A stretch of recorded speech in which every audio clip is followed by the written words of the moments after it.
Today's podcast is brought to you in part by Real Marketing, the only marketing firm recommended exclusively by the Institute.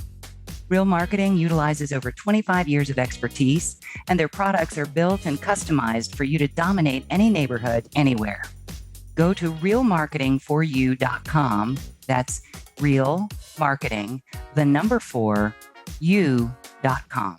Also, look for past A State of Mind episodes with CEO David Collins as our guest.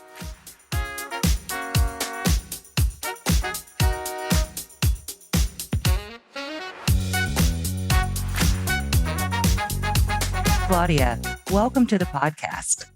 Thank you, Tami. So happy to be here today. Excellent. We're delighted to have you. So as a way of introduction, I would love for you to tell our audience about your journey. How did you get where you are now? You know, it's a great question. Sometimes I have to look back and remember the journey myself because it's been quite a ride. So I started many years ago dating myself. I think we talked about this a long time ago. I opened up the MGM Grand in Las Vegas. Started out working as a concierge there and really fell in love with the hospitality industry and servicing people. As a young 19-year-old, you know, I had no idea what that really meant. I just knew I loved taking care of people. And some of the clients that I was fortunate enough to work with, you know, Jackson 5 and some, you know, Mike Tyson, it was an eye-opening experience, that world, you know, back in the early 90s in Las Vegas. And then, you know, I started having children and started to raise my children, decided Las Vegas and that world probably wasn't the appropriate place for me to be a mom, and became a hospice nurse for 15 years. I got into hospice and really enjoyed that journey while I had it.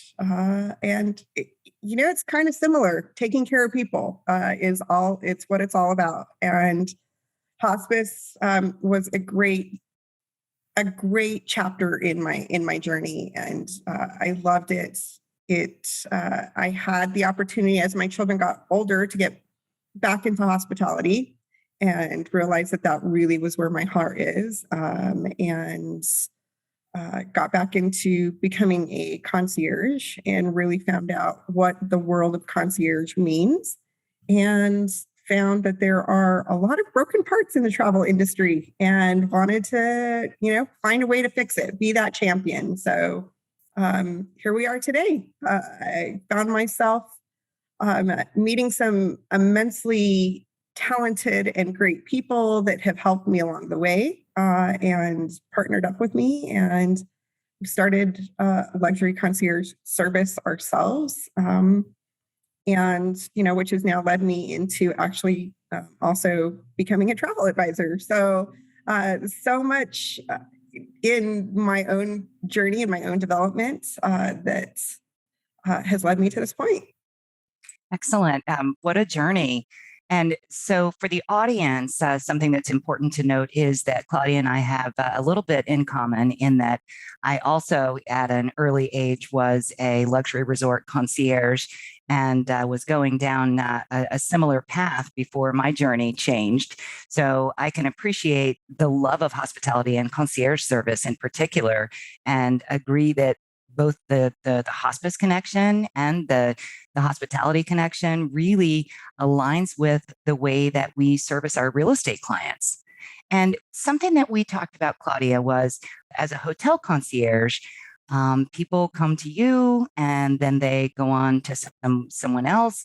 And so the metamorphosis into this consultant opportunity to stay with people, not just at one place, really is intriguing to me.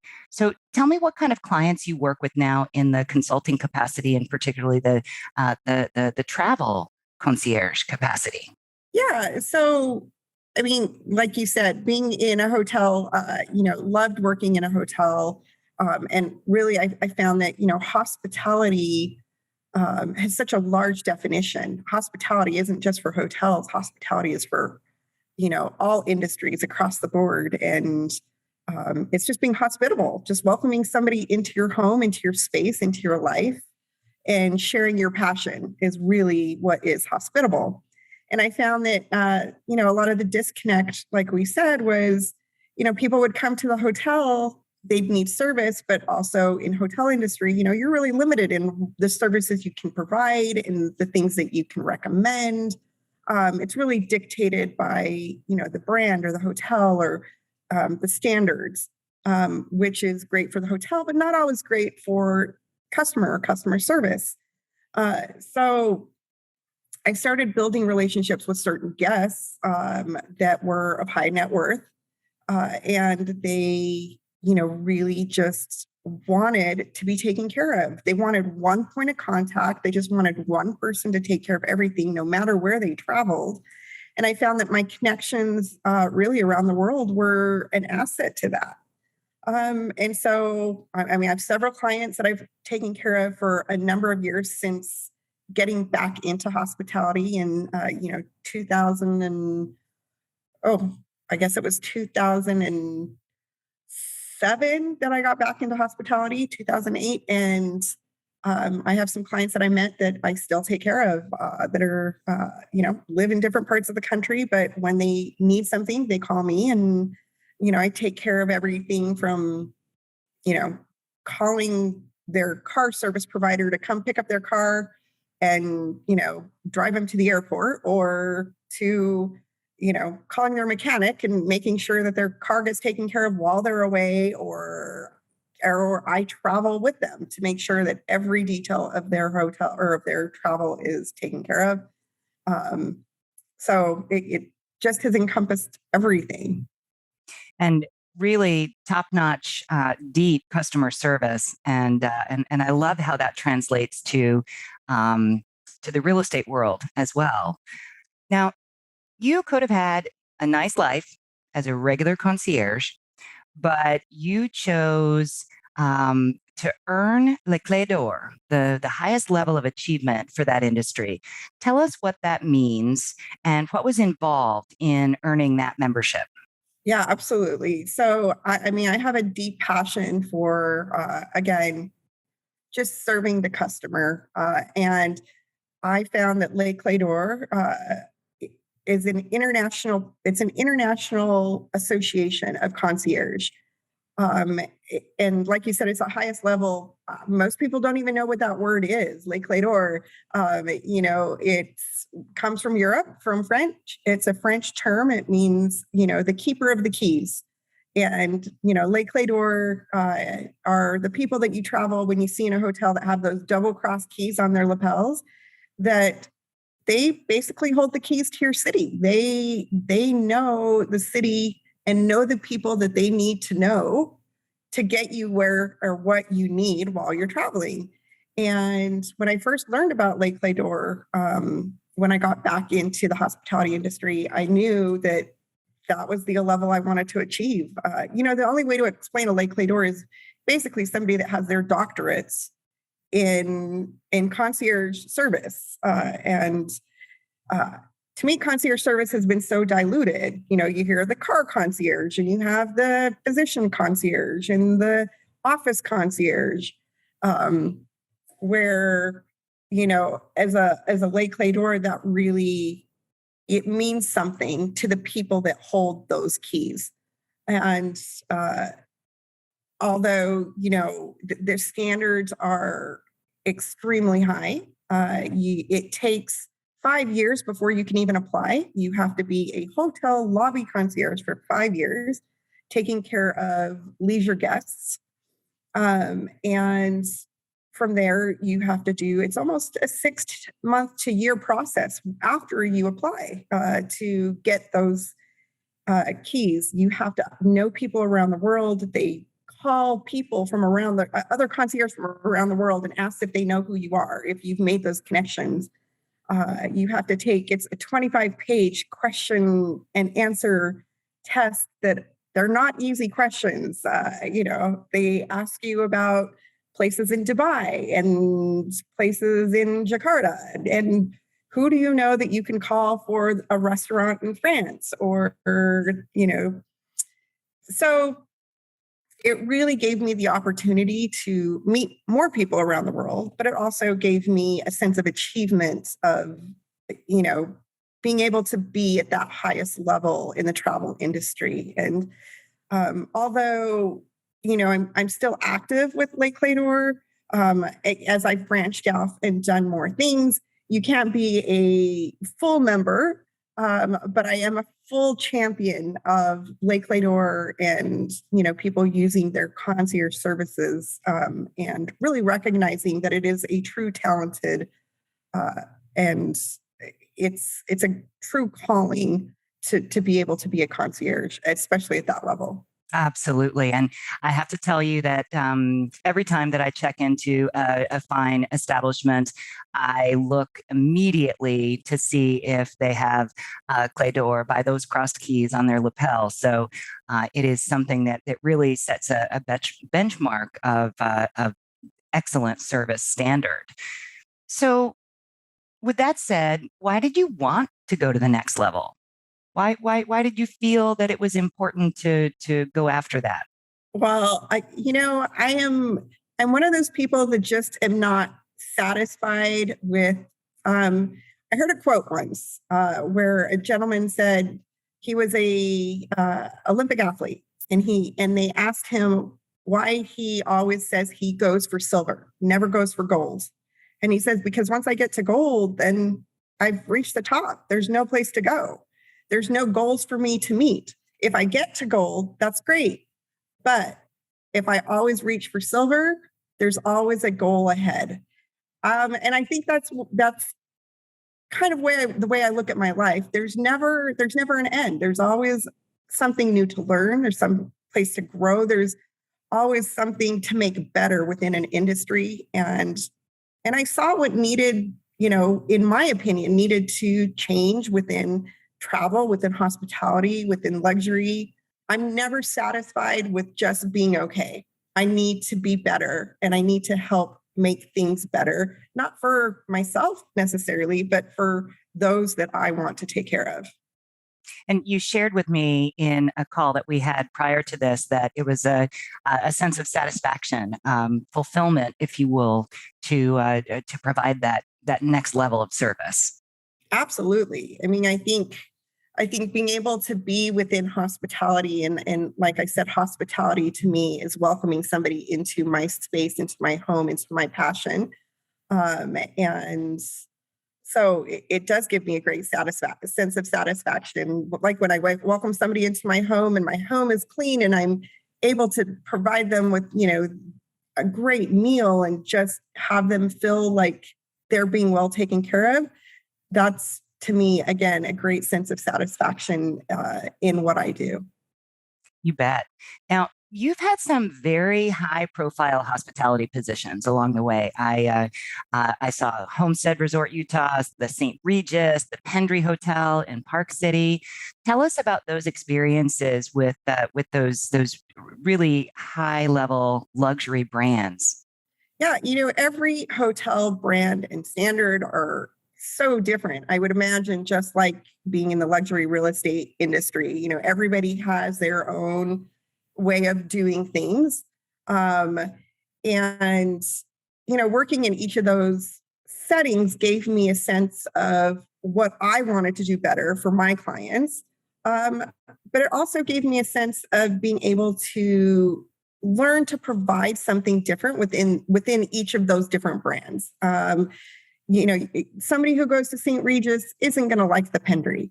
And somebody who goes to the Pendry isn't going to like the Homestead. Their standards and their branding are so different, and people become very loyal to their brand. And it's one thing I learned, right? I mean, one thing I learned is I had to adapt within that brand and within their standards in order to take care of their type of guests. The St. Regis guests, I learned they're very old school money. Their expectations of butler service and being taken care of and pampering is different than the Homestead Resort, which was a new brand. It's kind of a local boutique hotel that is rebranding itself and changing. And they're really, up and coming and growing, but their level of service was, starting to just develop. Where at the Pendry, you have like new money and you have the younger generation, and what they want is more excitement and art and foodies. And so really having to like be a chameleon and change myself to adapt to what clients wanted that were loyal to those brands. Oh, I understand you completely. It makes me think about all the ways that we become chameleons with our clients in the real estate profession, identifying what their motivations are, and certainly the concept that that new money and old money behaviors totally different. So you have to really expand your horizons, and so that's a great segue into the idea of brand loyalty and understanding your clients' needs. So when you set about developing the travel concierge service, how does that mindset happen versus being at a single physical location with rotating clients? Tell us how that evolved. Yeah, I mean, I realized through I work with a gentleman, Dr. Brian Williams. He's a client of mine, also has become a very good friend of mine. And if you ever want to know anything about luxury, really like being a luxury leader, luxury service, he is really my mentor and my idol in that industry. I've worked with him for a number of years, almost 5 years now, as a client and a colleague. And one thing that he really instilled in me and taught me is that I am my own brand. So how I develop that, so how people see me, the way that I act, the way that I post on social media, the things that I put out there, I am speaking to myself. And if I put myself out there and am posting on social media all, about my pet cat, that's how people are going to see me. They're going to see me as that cat lady. You know, I so, resemble that remark. but it really is. I mean, I think that's one thing that we as independent contractors, as independent workers, really have to change our mindset of that we are our brand. So how we represent ourselves really is going to speak to our clients, speak to those people that want to work with us. So if we're going to put out there, what we did last night at that crazy party, those are the kind of clients and the kind of people we're going to attract. So it's all about, and so when I went into my own travel consulting, with my own clients, I realized I had to change that about myself, because I don't like having 4 different social media accounts. I don't love having a personal one and a professional one. And to me, I am my profession.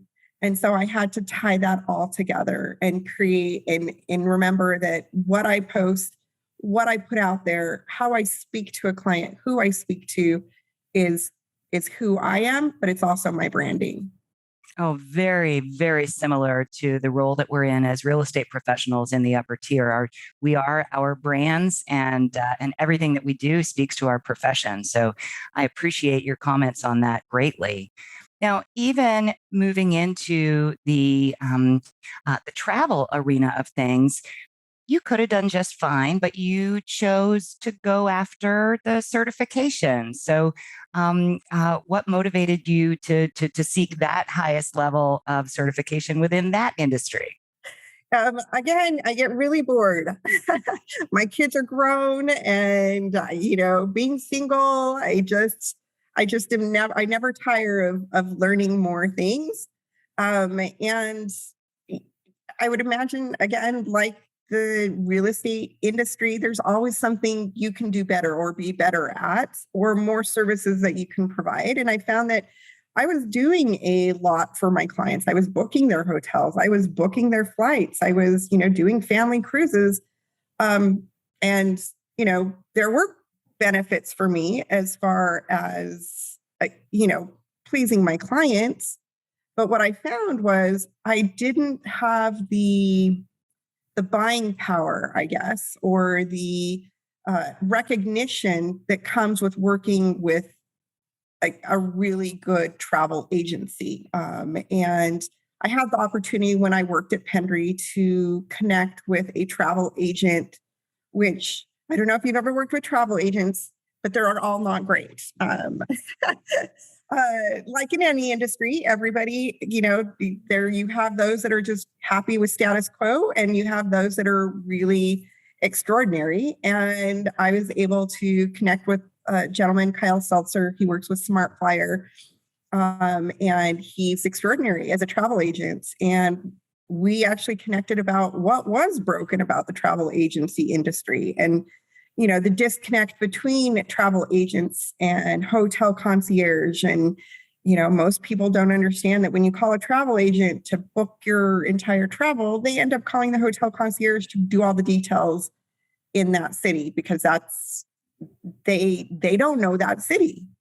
And so we talked about developing a program where, as a travel agent, you had a concierge that had connections around the world to be able to connect you with things that you need for your clients, and be able to really provide a service for your clients without having to bog down a hotel concierge that makes $16 an hour that doesn't really care about your clients. And so we're still in the beginning stages of developing this program. But in doing so, I decided that, becoming a travel advisor and learning more about how to do that would just benefit my clients as well. And maybe open up more doors for my clients, as well as open up more doors for me. So just, one more thing I can do to provide that service that I know that my clients need and want. Excellent. Now, several times you've alluded to the importance of connections. And I think as we're talking about adopting a luxury mindset, that we should spend just a couple of minutes on that topic. So you've had the connections that you made in the various cities that you've worked, the connections that you've made in Les Clés d'Or, connections now within the travel industry and others. Tell me about some of the ways that your connections have led you to the clients that you have now. Yeah, it's all about people for me, and when I say connections, it's really, for me, it's a deeper development of friendship, if you will, and being able to call upon people. And to me, that has a lot to do with trust, building that trusting relationship between, myself and the people that I surround myself with or choose to connect with. And I've just started a new kind of journey where I connected with a gentleman who is a movie producer. I connected with him several years ago, and we just kind of stayed in touch. He's a great movie producer. He's done several, big projects within the film industry. Well, he called me several weeks ago and said, I'm going to be in Utah and I need a production manager, and I think you'll be able to help me out. Are you interested? To me, that's flattering. And I never can have enough projects. So it's an industry I don't know. So I'm taking on this new project, but it also has led me to, some of my clients, working with the MBA. Through my business partner, Alex Campbell, who also owns a luxury concierge company called RTT Concierge. He's been concierge in Nantucket in Park City as an independent luxury concierge for a number of years, almost, I think, 20 years. And developing a friendship and a relationship with him to the point where we decided to partner up. And I've been able to meet some really great people, have some really great clients through that. And I think it's all about building those relationships, and recognizing that not all of your contacts or all of the connections that you make with people come through right away. Sometimes it's years later that they reconnect, and especially the way social media is now, the way we have technology, using it to our advantage, keeping in contact with people, even if it's just like, hey, I see it's your birthday, happy birthday. Or I see it's your anniversary, happy anniversary. And just keeping that connection alive, because you never know when it's going to come back and actually come to fruition or become something more than just a hello. You are so right on target there. We spend a lot of time in the Institute telling our members that it's so important to focus on the long-term cultivation of relationships that can pay off, that nothing is really a short-term instant gratification situation. So that's definitely very important. So working with increasingly more wealthy clients, certainly you have had a lot of experience through the years, and now you're working with an even wealthier clientele. And so, tell us what it's like to interact with those the one percenters, or those folks that really money is no object for. I find that most of them just want to be treated like your friend, but they also want to be treated like what they're paying for has value. So it's just recognizing the needs of those clients, but speaking to them as if they are somebody you're welcoming into your life, and really giving them the sense that there's nothing for them to worry about, that when they speak to you, that when they talk to you, that they do not have to question that what they ask you will be taken care of. Right. So it's just a lot of follow through, a lot of talking, and a lot of just being yourself and being who you are. I think they appreciate more than anything else. They have enough people that surround them that treat them like they are all rock stars, which they are. But at the end of the day, they just want to make sure that what they're paying you for, or what they're asking you for, is taken care of. Yeah, you mentioned in our conversation, these are folks that they don't care what it costs. It's the service that they want, and your ability to provide service commensurate with what the clients are willing to pay is really what it comes all down to. And you mentioned that not all of your clients want you to take care of everything; that there's different levels of service and amenities that your clients ask for. And in some cases, you personally travel ahead for them or with them. Tell us a little bit more about that. Yeah, so I have certain clients that I act as if I am their personal life planner. I have one particular client that the family, I will go ahead of the family, and I will actually take pictures of the villas that they're staying in, or the hotels that they're going to be staying in, and give them an actual view, so that there are no surprises for them.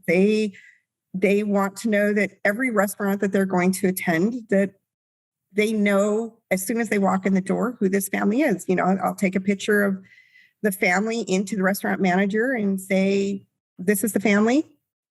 These are the members that will be attending this dinner. And here's the card that their dinner will be paid for. Please don't present them with a bill.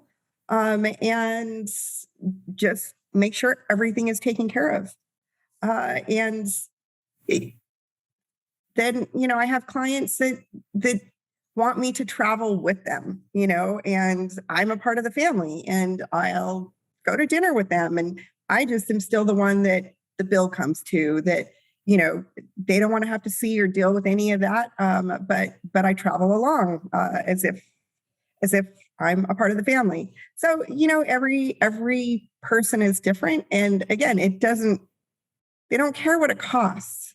They just care to get the service that they want. And speaking of service, you mentioned to me that you try to live by the double platinum rule. Tell us about what that is. Yeah. So this again is from Dr. Brian Williams. He's again amazing, but he came up with this term that there's the platinum rule or the golden rule. There's the golden rule: do unto others as others would have done unto them or done unto you. And then there's the platinum rule of go a little bit above and beyond. And then there's the double platinum rule where it's do for others what they didn't even know they wanted, which is something I live by. Most people, they have an idea of what they want, but they really don't know what they want, and they want to be told what they want. So that's what you do. You really look and get to know the people you are taking care of and servicing, because that's what it is we're just servicing each other, servicing our clients, servicing our colleagues. And I find that the more that I give, because there's a lot of times that I'll do things for others and they're like, why are you doing that? You're not making any money on that. I'm like, I don't need to make money on it. I need to know that the service I'm providing is done. But I also need to know, I also know that what comes around goes around.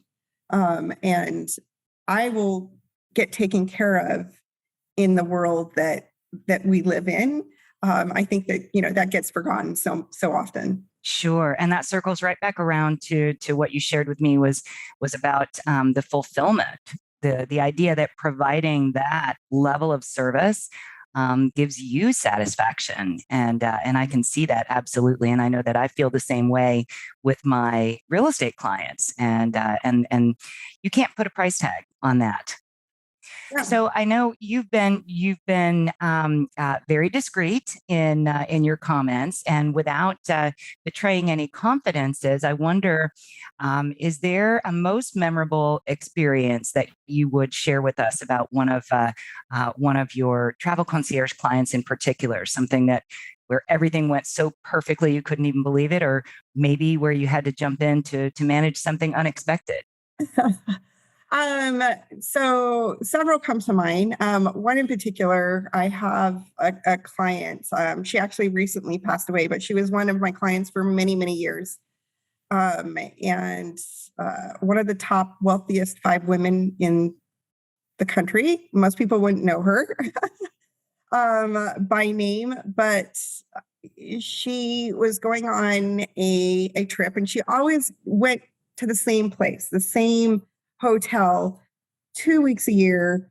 And this particular time, the hotel just did not have availability for her. And she'd been doing it for 25 years. Wow. And there were some new young management that came in that just, they didn't know who she was. They didn't really care. And which I find a lot in the hospitality industry. You get the new young kids coming in and they don't know these clients and who they are, and so I actually had to call. So it was a Marriott property. I actually ended up calling to the home office in Maryland and said, hey, this client of mine, she's been coming to this particular hotel for 25 years. She stayed in a particular room. She flies privately. She brings her own furniture because she likes to change in the room to really feel like home while she's staying there. And she spends over $500,000 in 2 weeks in your property alone because she stays and eats on property. And it really took going all the way to the corporate level for somebody to hear what I was saying and get her room. It actually happened to be the last time she ended up visiting before she passed away. Wow. And it was a very special trip for her. She knew she was aging, getting to that age. we didn't know she was going to pass away, but at the time I had to also be able to get her a concierge doctor because she knew she wasn't she wasn't well, but always the trip ended up going seamlessly, but having to jump through those hoops to get to that place was a fun project. In a project in patience is what I like to say. Absolutely. And talk about the things that happen behind the scenes to accomplish the level of service and the ultimate outcome.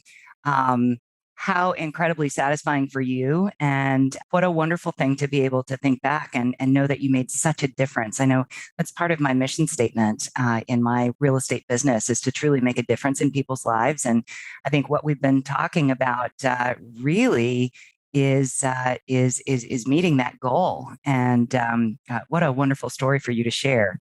So as we wind up our time together, I wonder, are there any words of advice or other things that you would say to our Institute members and our other audience, particularly those who are focused on the luxury real estate market, about adopting a luxury mindset and providing that level of outstanding service? Yeah, I mean, for me, the most important things to always remember is that the people you're taking care of are people. And ultimately, as in any industry of service, you are in the business of serving others.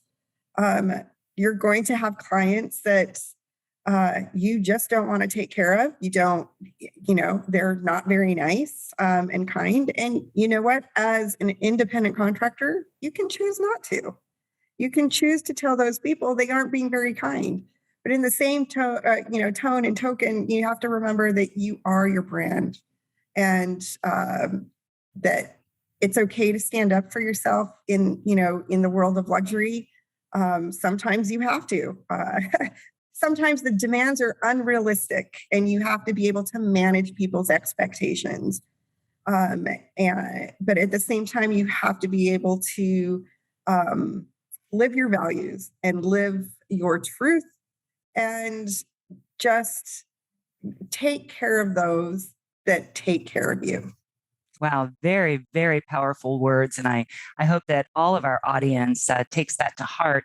We have a wonderful responsibility, but we also have choices, and so we can be true to our own selves. And I think that helps us deliver that level of outstanding service when that's how we when that's how we feel. Yeah.